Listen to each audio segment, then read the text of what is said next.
మీరు అనుకుంటున్నారు ఇక్కడ నిలబడిన ఈ దైవజనుడు రాత్రి కండిషన్లో రాలే. మీకంటే భయంకరమైన జీవితం జీవించిన వాడు, ఈ లోకం నుంచి వెలివేయబడ్డవాడు, ఈ బెల్లంపెల్లు నుంచి తరమబడ్డవాడు, భోజనం లేని స్థితిలో ఫుట్పాత్ మీద పండుకున్నవాడు. అందుకనే మా జీవితంలో మేము ఒకటి నేర్చుకున్నాం, అన్నీ ఉంటే అందరుంటారు, ఏమి లేకపోతే ఎవరు మన దగ్గరికి రారు.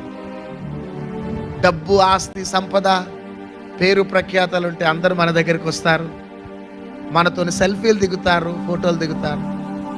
కానీ మన దగ్గర ఏమి లేకపోతే ఎవరు రారు. స్విచ్ ఆఫ్ చేసుకుంటారు, మన నంబర్ బ్లాక్ లిస్ట్లో పెట్టుకుంటారు. కానీ అన్ని వేళలా పక్షపాతం లేని ప్రేమ చూపే ఎవరంటే యేసయ్య మాత్రమే. కాబట్టి రాత్రి నీ జీవితాన్ని యేసయ్యకి సమర్పించుకో ప్లీజ్.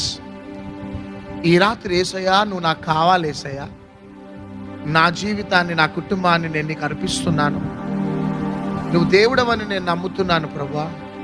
ఈరోజు నా జీవితాన్ని నేను నీకు ఇస్తున్నాను. ఎక్కడెక్కడో తిరిగినా అలసిపోయినా, జీవితం అలసిపోయింది ప్రభా, ఇక నాతో ఓపిక లేదు, కానీ ఈరోజు నా జీవితాన్ని నేను నీకు ఇస్తున్నా. నాకు తండ్రిగా, దేవుడిగా, స్నేహితుడిగా ఉండవా, నా హృదయంలోనికి రావా అని నీవు కానీ ఈ రాత్రి నీ జీవితాన్ని ఇస్తే ఖచ్చితంగా ఈ రాత్రి నీ చరిత్ర మారబోతుంది.